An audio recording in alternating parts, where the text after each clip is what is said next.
Thank you, Mark. Thank you. Yes, I am Liz. As Mark says, I'm the treasurer of the Stratton Society. I'm also the treasurer of Streatham Theatre Company, but I do a lot of other things with them, a lot of writing, acting, mainly. And I am a trustee of the Friends of Stratton Hill Theatre. Okay, so we're going to first of all have a look at the topics in the talk. So we're going to look at Edmund Tilney, who censored Shakespeare's plays as the master of the revels.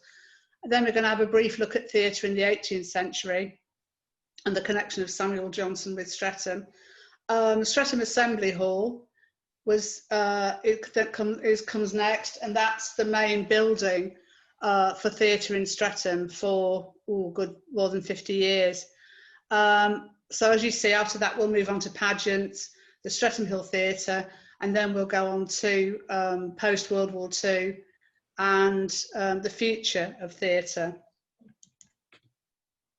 So first of all, let's have a look at Edmund Tilney. Edmund Tilney was the master of the revels to Queen Elizabeth and King James I, and he is buried in St Leonard's Church in Stratton. He died in October 1610.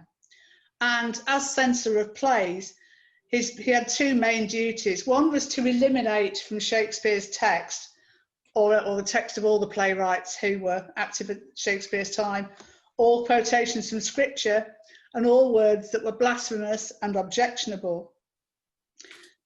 The other thing that he actually was responsible for was making sure that history plays presented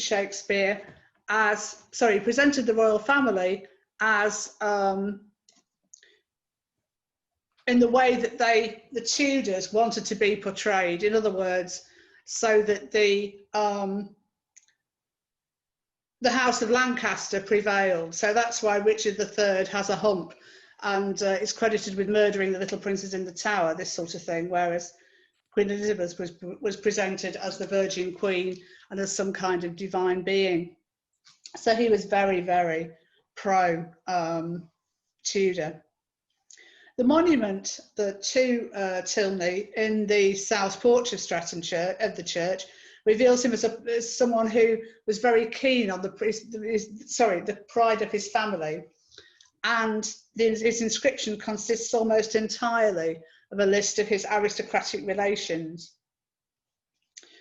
Under orders from Elizabeth I's spymaster, Francis Walsingham, Tilney set up the Queen's Men troupe of performers in 1583, who were responsible for most of the entertainment performed at court.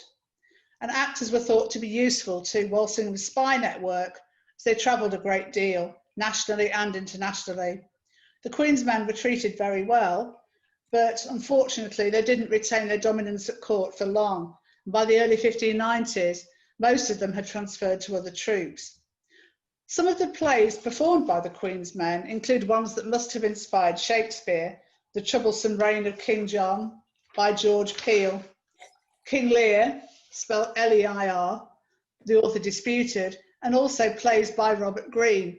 So Shakespeare's nemesis in the series Upstart Crow, if anyone's seen it, portrayed brilliantly by Mark Heap, was in fact a real person.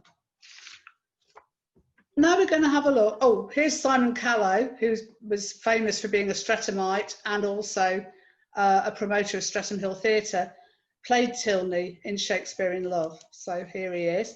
Now we're going to look at Tilney's place of work. So this is the beautiful former gatehouse of the Priory of Clerkenwell. And Tilney, as master of the revels, had an office here in the 17th century. This gatehouse had many uses after the dissolution of the monasteries, and it's at St John's Gate, which is close to Farringdon, and it's now the Museum of the Order of St John and is open to the public. It's absolutely beautiful inside and fascinating. My grandfather was a St John's ambulance man for many years, and a Clerkenwell guide, Russell Henman from the Stratton Society, gave me a tour of the building, and it's very well preserved and is absolutely beautiful. We're now going to move on 100 years or so to the 18th century, Okay, so the next thing we're going to look at is theatre at home.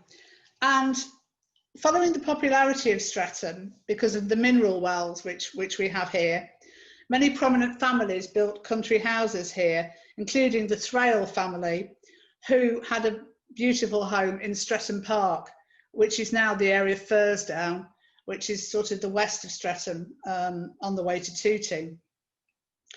And there is evidence that theatrical entertainments were performed in these homes to amuse visitors and relieve boredom. One account of a play is in Jane Austen's Mansfield Park, for instance. Hester Thrale, who's pictured here, was a well-known friend of Dr. Johnson, also here on the top right. She wrote prologues for the theatre and was a friend, among others, of Oliver Goldsmith, the Irish poet, novelist and playwright, best known for She Stoops to Conquer, written in 1773.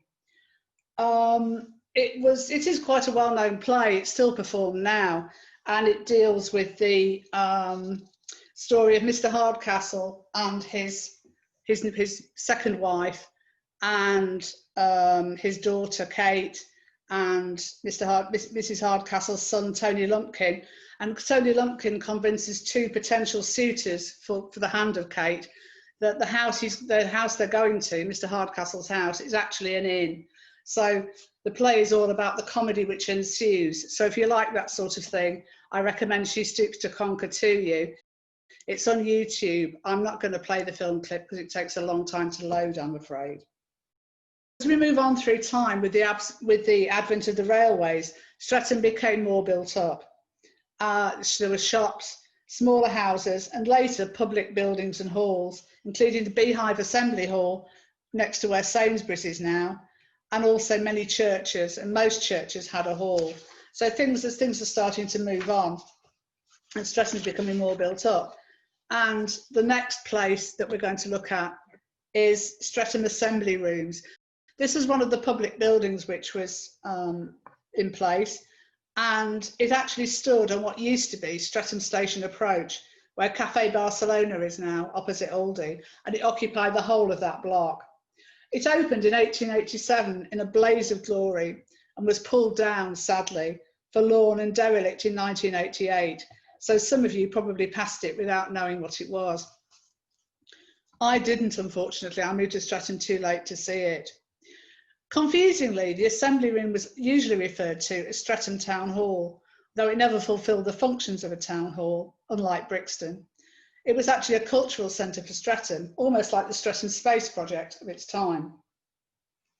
There were three halls: the large hall with a capacity of 550, the pink hall, which held just under 250, and the blue hall, which held 200.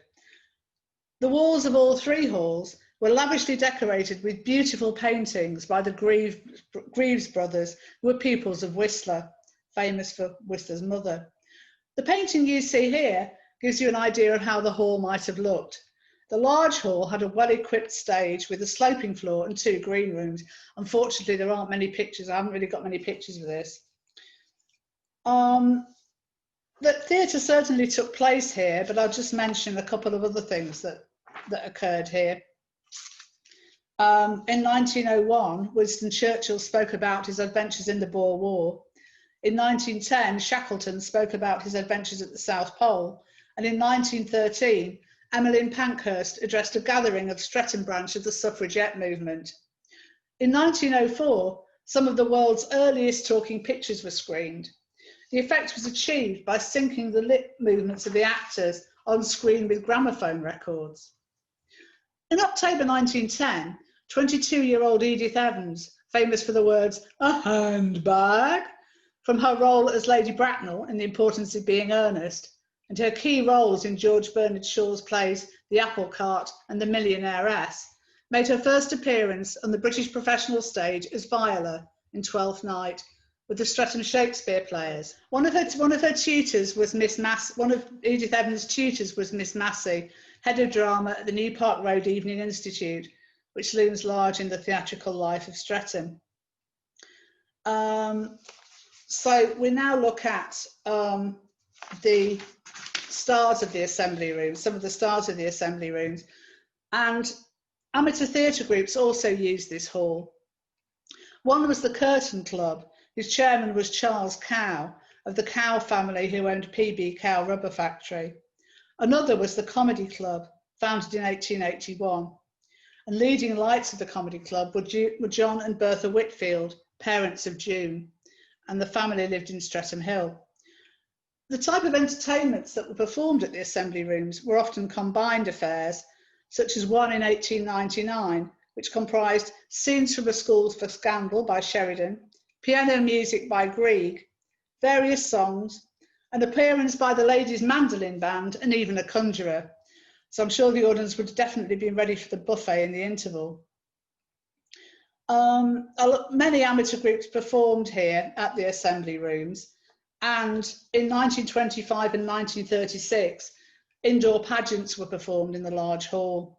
June Whitfield was in the one in 1936, as was another Streatham girl, High Hazel, called Hyacinth Hazel O'Higgins, and she was quite well known of her time, particularly in the 50s and 60s. She was described as having the longest legs in show business. She was another Streatham girl. Let's move on. This shows the end of the Assembly Rooms, and you can see here that the hall was very run down towards the end of its life. Overnight, on June the 17th, 1944, the Assembly Rooms were demolished by Stratton's first V1 rocket, which was a type of guided missile. V1s were first launched in the summer of 1944, and over the next few months, thousands of these were directed towards London. They could be seen flying in at low altitudes for a distance of many miles, but they were so fast that at first anti-aircraft guns couldn't hit them. As they flew, the engines made a distinctive sound, leading people to call them buzz bombs or doodle bugs. Luckily, Allied pilots gradually learned techniques for downing some of them, and London was well protected by late 1944. And then after that, in 1945, saw the start of the silent V2 rockets. The same bomb that demolished the Assembly Rooms also demolished the Empire Cinema opposite. The War Damage Commission refused to allow the hall to be repaired sufficiently to be used as a social centre because rebuilding homes took precedence, and St Leonard's Church sold it to an engineering company, so the paintings on the wall of the church were whitewashed over. In January 1973, the major part of the building was demolished, despite a campaign by the Streatham News to save it, and the fact that the GLC had recently listed it. The owners of the building said that no one had told them about the listing. The main hall was demolished in August 1973, but parts of it lasted as long as 1988. So, as you can see, it was a very sad thing, the Assembly Hall. It started in a blaze of glory and sadly just faded away. So we're going to move on now to the pageants, which were quite significant in Stratton's theatrical life. So the first pageant was a children's pageant on May the 10th, 1916. Then we had 1925, 1936 in the Assembly Hall, and 1915 in the Baths Hall. The children's pageant, which was 1916, was attended by Queen Alexandra, who made an official, she was the consort of Edward VII, so by this time she'd be the Queen Mother, as George V was the king by then. Queen Alexandra made an official visit with Princess Victoria and Princess Arthur of Connaught, and the pageant was held to celebrate the first anniversary of the opening of the War Hospital Supply Depot at Hill House, a mansion on Streatham Common North, opposite the pond. The photo suggests it was outside, and it's the only pageant to be performed outside. But it showed children piling out of a bus to put on a show, including Britannia, a nun, a few soldiers, and a princess or two. So it was obviously quite a patriotic pageant.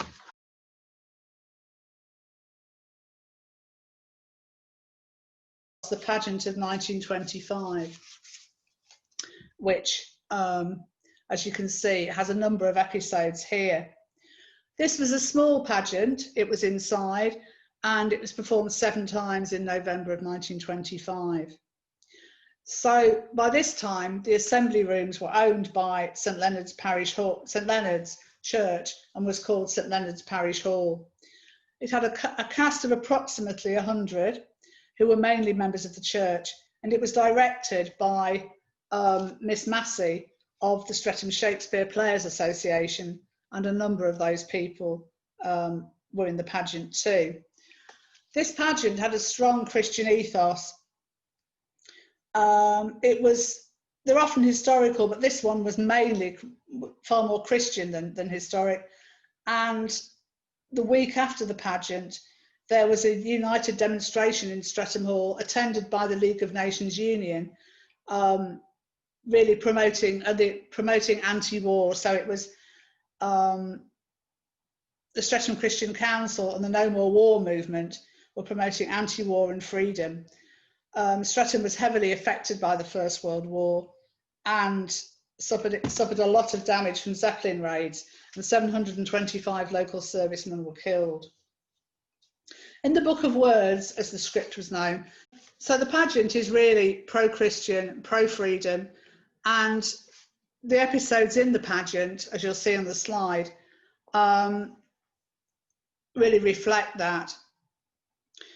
A figure representing freedom, the pageant began with a traditional hymn about the freeing of St. Peter from prison by an angel and the freeing of the people by Christ.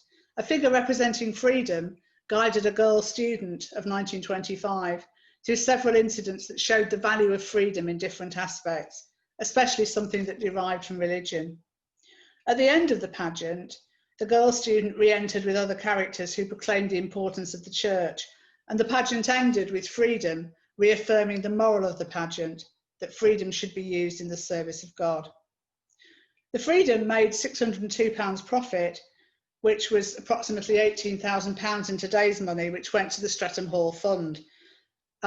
This was because the hall had recently been purchased by the parish church for work among young people. Apparently hundreds had to be turned away, and local newspaper, the Streatham News, gave it a rave review and said how wonderful it was, and it captivated all who saw it and inspired within thousands of Streatham hearts a deeper knowledge and richer love for the history and traditions of the place. A unique triumph. So it's a shame we missed it, really. And it was obviously so successful that a pageant was performed again in 1936. This time, as you can see, it was slightly more traditional. It was much more about local history than about freedom. And it was also performed indoors at Streatham Hall. The cast was this time around 150, and the Streatham Antiquarian Society helped to organise the pageant. The society had been set up in 1933 to study the history of Streatham, not only as a matter of interest, but to protect, as far as it could, its remaining amenities. So it's pretty much like an early Stratton society. The burden of financing the pageant was borne by Stratton's churches: Catholics, Wesleyans, Congregationalists and Baptists. But in terms of the episodic narrative, there were a few changes. The episode referring to St Leonard's was possibly removed because it was too specific to St Leonard's Church. The benefactors of old times in the 17th century was also taken out, but we're not sure why. Several scenes were added, as you see here, Shakespeare pitching Midsummer Night's Dream to Edmund Tilney. But the May wedding is really interesting, as it focused on the spectacle and the glamour of a noble wedding, but highlighted the importance of community and pride in being a commoner. In general, the pageant had lost the concentration on freedom and liberty that came to the fore in 1925, but there was more fun and more of a local angle with this pageant. The pageant was deemed to be a huge success again, but the Stratton News did complain this time. Does Stratton's history close with the passing from its midst of the Thrales and Dr. Johnson? Everything we were shown seemed so remote, hardly believable in fact, and they would at least have liked a scene from the end of the last century, then the 19th century, which is something people could have believed in and residents could have remembered. So a few complaints this time. This time the pageant didn't make as much money, sadly, and only made £60, 30 of which was given to the Hall Fund. Although it was a small event, it was still a relative success, and pageants generally continued to be popular in the 1930s, and in fact carried on again in 1951. Here's one scene from the 1936 pageant, the coming of the monks to Tooting Bec. You can perhaps see. So it looks quite interesting, perhaps a bit formal. Not much fun being had on stage, possibly. By 1951, the Assembly Hall had been long closed and Streatham Hill Theatre had only just reopened. So the pageant was performed in what was known as the Baths Hall. This was actually where the swimming pool was, and the swimming pool was drained and covered with flooring. So many of you will remember the Stratton Baths. It was on the high road, pretty much where Tesco Extra is now. Not far from where I live behind Tesco. So yeah, I mean, I remember the Baths. I remember somebody being stabbed there in about 2004, so I didn't really fancy it. It had episodes 1 to 3 from 1925 with the emphasis on freedom, episodes 4 to 6 as 1936 with the emphasis on history, and the epilogue came direct from 1925. So it's difficult to know what the people were thinking. 1951 was the 100th anniversary of the Great Exhibition, staged at the Crystal Palace, of course, as well as and was also the year of the Festival of Britain. So almost every town and village in Britain staged some kind of commemoration. It seems that memories of World War II were fresh, as freedom takes place centre stage again. What happens at the epilogue is this. A girl student appears and declares, "Oh dear, good, kind, obstinate, kind old Dr. Johnson, have you give us the clue? Liberty that submits to law, liberty that sets us free for work?"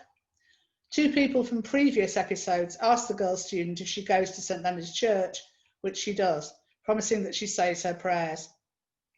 Freedom reappears and ends the pageant by saying, "Is perfect freedom? Aye, the royal road of those who conquer self and so are free." And then there's a long speech about the nature of freedom, which ends, excuse me, "and lead them forth along your own glad road, the way of freedom pledged to those who serve." I'm not sure we could listen to a couple of hours of this type of rhyming dialogue today. It's very, very stodgy. I'll move on to Streatham Hill Theatre. And the theatre really had two distinct phases. And the first phase is its glory years, when it was the jewel in Stratton's crown. So for around 27 years, 1929 to 1944, Stratton was home to one of the largest and most important theatres in Britain. Some of you may remember going to the theatre. I really wish that I'd been able to go in its heyday, although I have been in quite a few times in later years. On Thursday, 6th of September 1928, Miss Evelyn Leigh, a popular musical comedy actress, laid the foundation stone. Commemorative plaque can still be seen outside on the wall. 90 years ago, when Streatham Hill Theatre opened, it formed part of a wonderful entertainment complex with the Locarno Ballroom and the Gaumont Cinema. It was the only A-list touring theatre south of the river, which meant that many West End shows transferred here with their original cast, and it was described in the local press as adding immensely to the impressiveness of Stratton. It is an ambitious scheme and deserving of success. The theatre was one of the largest in Britain, even larger than the London Palladium. The lighting system was one of the most advanced of its kind in England at the time, even more advanced than many American theatres. The first production was the Cochrane Revue, Wake Up and Dream, with music and lyrics by Cole Porter. It starred Sonny Hale and Jessie Matthews, both very well-known stars of the time. Sonny Hale was a Stratton boy and the husband of Evelyn Leigh. People flocked to the show because of the whiff of scandal. Both Sonny and Jessie were going through divorces at the time, and they married not long after. In December 1929, Anna Pavlova, the famous ballerina, performed with her company, which included a girl from Mitcham, Cecil Mather. Pavlova returned in 1930, not long before she died. In July 1930, Paul Robeson played Othello, the first black actor to do so for over a century. Peggy Ashcroft played Desdemona, and the cast also included Sybil Thorndike and Ralph Richardson, so all the big names came. As well as plays, there was also opera and music. The Dorley Cart Company and Covent Garden Opera Company were frequent visitors, and Henry Wood conducted his own symphony orchestra in 1932. So John Gielgud appeared as Hamlet with Alec Guinness and Jessica Tandy as Ophelia. So it was a real venue. It must have been marvellous to see all the big names there. The theatre also celebrated royal events. George V's Silver Jubilee in 1935, his death in 1936, Edward VIII's accession and abdication, and George VI's coronation were also commemorated with special programme covers and plays. Here is a programme from Coronation Week. This is of George VI, 1937. The play is showing the comedy Call It a Day by Dodie Smith, which is a comedy which takes place over the course of one day and covers the life and loves of a family and their servants. It was cost threepence. It's absolutely fascinating read, including many interesting articles, one contrasting the theatre in 1911 with the modern theatre of 1937. As tensions increased in the run-up to war, the theatre showed a string of comedies starring some of the biggest stars of the time, including Margaret Rutherford and Robertson Hare. Do you remember Robertson Hare was the dean in All Gas and Gaiters? But laughter stopped on September the 3rd, 1939, when the theatre went dark. So here's what happened to the theatre in wartime. The theatre started up again after only 3 weeks after the outbreak of war. And for a while, the standard of plays remained high, including John Gielgud in The Importance of Being Earnest. But with some West End theatres closed and those that were open closing earlier, Streatham Hill and its companion, the Golders Green Hippodrome, were regarded as the premier theatres in London. This was helped by the phony war, which meant that in spite of many men serving in the forces, the fall of Belgium and Holland, and heavy action in France, war was remote for most people and went on as normal. However, as 1940 progressed, high explosive and incendiary bombing raids began, and the theatre had no bomb shelters, so people had to shelter in the basement lounges, where the nightclub was installed later. The theatre was closed for 3 months in the autumn of 1940, at the time of the Blitz, and reopened only for a pantomime at the end of 1940. Shows were generally shown at 2 or 3 p.m. or 2:30 p.m. and even 11 a.m. on Saturdays, but eventually performances moved back to the early evening. Illuminated signs on the stage informed audiences of alerts and all clears. Performances carried on, but anyone who wished to leave could do so. And during the next few years, performances were spasmodic, were mainly concerts and variety shows, with only the occasional play.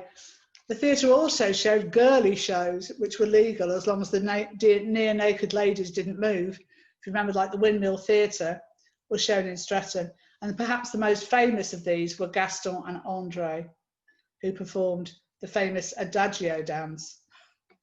At the same time, the theatre was losing money. There were hundreds of shows and thousands of actors on the stage, but the sheer size of the theatre, it was one of the biggest theatres in London, meant that it was constantly under the threat of closure. And to be honest, if it hadn't been bombed in 1944, which happened in September 1944, so they really hit the streets around the theatre, and the theatre was unusable from 1944 until 1950. While Streatham Theatre was closed, however, there's much evidence of plays being performed at local institutes and private homes. A number of amateur groups were very well established, such as the St Leonard's Dramatic Club, the Clapham Library Institute Players, which became the Astrum Players. The Astrum? After the war. Others only lasted for a couple of shows. A book called Wartime Playtimes by Brenda Hargreaves, who was a member of the Stratton Society and a well-known local poet, describes what life was like for members of a typical Stratton amateur group. Brenda began her Amdram career in 1942 when she attended a drama and elocution class at the New Park Road Evening Institute. Even before the start of the first class, the subject of conversation was the identification of the dead bodies of a class member and her mother by another member of the class. At that time, Brenda and the friends she made through the class were only about 16, but the group put on a number of shows from 1942 to 43, including Pride and Prejudice and Twelfth Night, most of them at Henry Thornton School in Clapham. A production scheduled for the 8th of July 1944 had to be abandoned due to flying bomb action and didn't resume until 1945. This was Ladies in Retirement, a thriller by Reginald Denham and Edward Percy, written in 1939. At the same time she was performing with New Park Road class, Brenda was a founder member of the Glens, a short-lived drama group from 1944 to 6, who performed J.B. Priestley's Dangerous Corner. This is Dangerous Corner here, and before that was Brenda in Pride and Prejudice. Here she is in Dangerous Corner. I saw this play probably about a year or two ago now when Magdalene Players performed it, and I really enjoyed it. But it's a bit strange because there was really no action in it. It's basically a number of well-dressed middle-class people sitting around talking. Everyone's in love with someone they shouldn't be, and two people, one male, daring for the time, are in love with a dead man who owns a musical box. In a discussion about the musical box, a great many skeletons emerge from a great many cupboards. At the end of the play, the action goes back to the beginning, but at the point where the discussion begins, someone turns on the wireless, and the couple start dancing, thereby letting sleeping dogs lie. I'm giving you the plot because I think it's quite an interesting plot of the time, but it's the sort of play where nobody did very much, was pretty common in the 1940s. The date of this production, which was June the 17th, 1944, is important, as it was one day after the first flying bombs fell on Streatham Hill and began the destruction of Streatham Hill Theatre.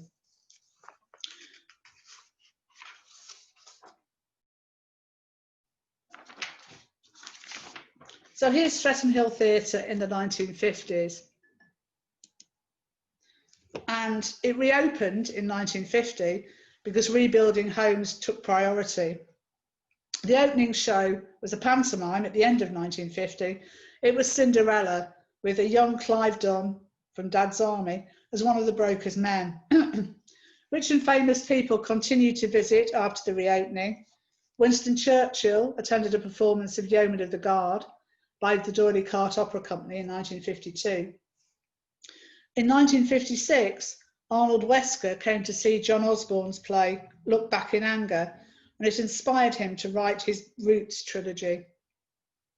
Charlotte Mackey, for Streatham Theatre Company's Playing with Sugar blog, recalls that her father, the director and playwright Philip Mackey, put on two of his plays, The Whole Truth and The Key of the Door, at the Streatham Hill Theatre in the 1950s. When The Key of the Door was showing, each programme contained a key. The correct key opened a box at Kennard's department store, Croydon, which is now Debenhams, I believe, and in the box was a case of whiskey. So that was a nice way to promote the play. In the later 1950s, comedies were mainly shown, and the popular stars of the day, such as Kenneth Williams, Barbara Windsor, Sid James, and June Whitfield, appeared regularly. But there were also some more modern dramas, including Five Finger Exercise by Peter Shaffer, which exposes the underlying tensions of incest and homosexuality. And in one of the last shows, Tom Courtenay made his first London appearance in Keith Waterhouse's Billy Liar. However, with the introduction of television audiences, numbers fell drastically, and variety was replaced in the public's affections with newfangled shows such as Coronation Street, which started in 1960. Further competition came from the new craze of bingo.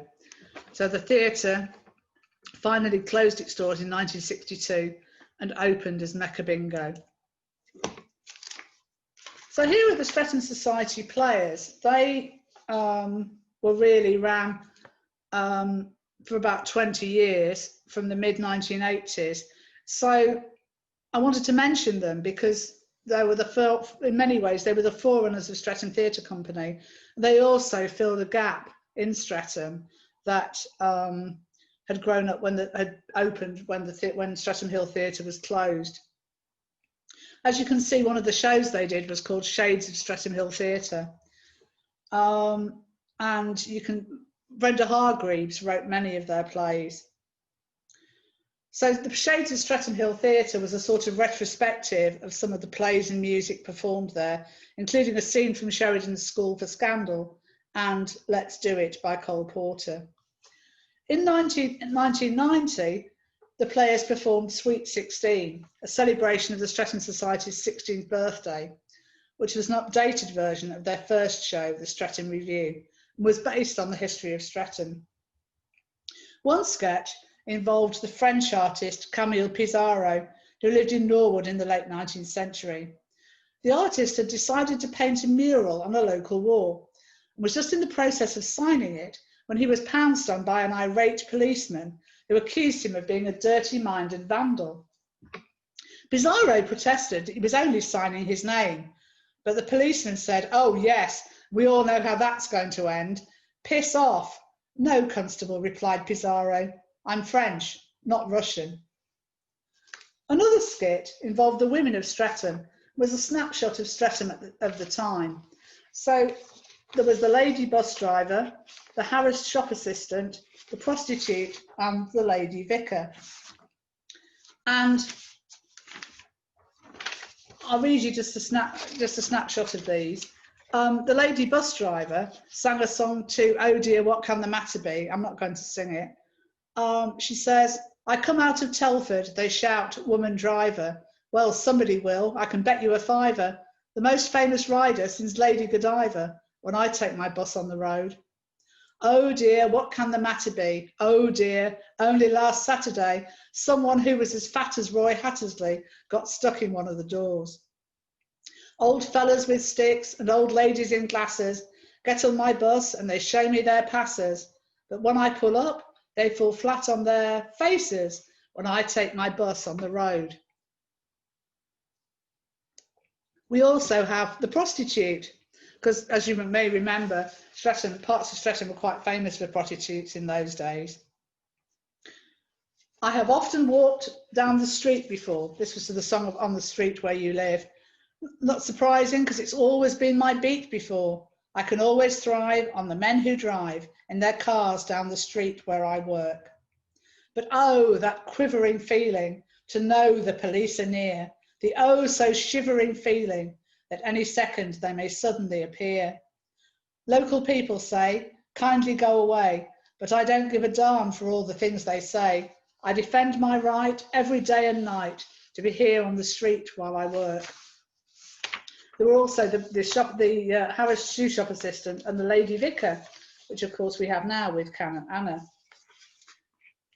Finally, in terms of local theatres in Stratton, I just want to show you this curiosity, which is a theatre in a coal cellar.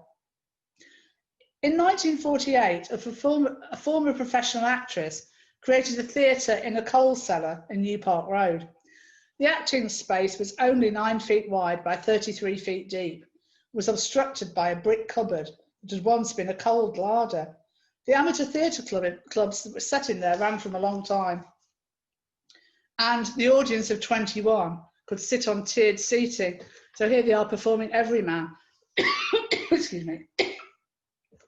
And you can see that the built-in arch creates the chapel there. So here's the built-in arch of the theatre. It looks quite beautiful. a lot of people knew about it, but it was quite hard to find anything about it really. Eventually I was lucky enough to do that. We're going to move on, we're not far from the end now, we're going to move on now to STC, Streatham Theatre Company's involvement with Streatham Hill Theatre, which began in 2013 when Streatham Theatre Company was founded.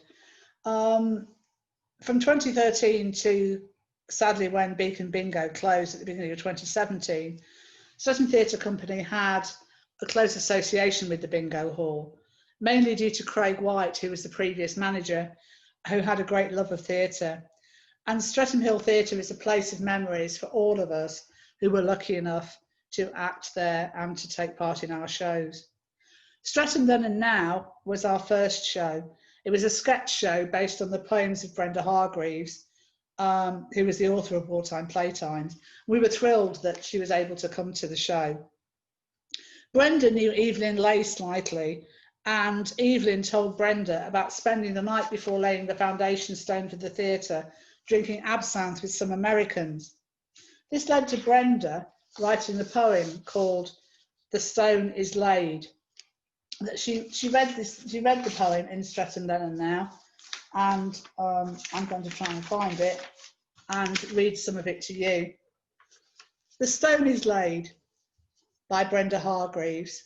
The day I came to lay the stone, the 6th day of September, is one that Stratton can't forget, and I can't quite remember. It was in 1928, that much I know for certain, but round the actual enterprise, time drew a kind of curtain. The reason for this mental block, I'll tell you in a jiffy. The night before, I must confess, I'd been a trifle squiffy. I met some nice Americans who took me out to dinner, and after it they said, "Hey boo, we'll put you on a winner. A drink you've never had before. Do have some absinthe frappe." I had some, and I must admit, it made me rather happy. "Do have another boo," they said. Well, one seemed rather lonely. Then, when you've had 2 absinthes, well, should you have 2 only? "Do boo another half," they said, and I said, "Sure, another."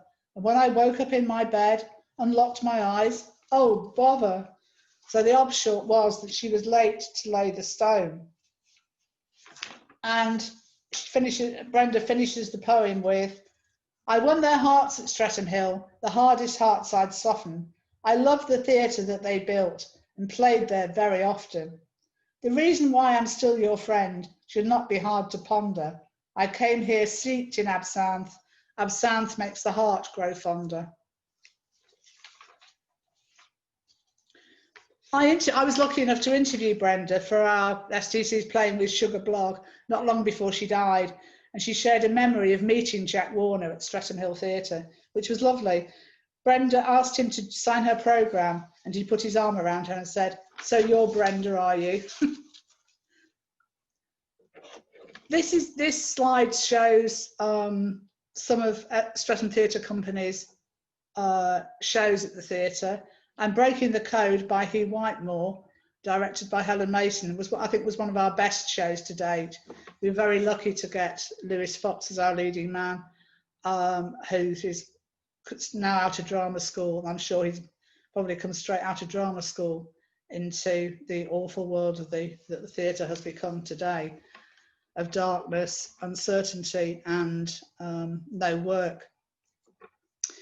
However, some of our shows were devised shows. The Devil Rides Back, Shakespeare Plays Bingo, and guides took people around the theatre and provided theatrical surprises and discoveries along the way.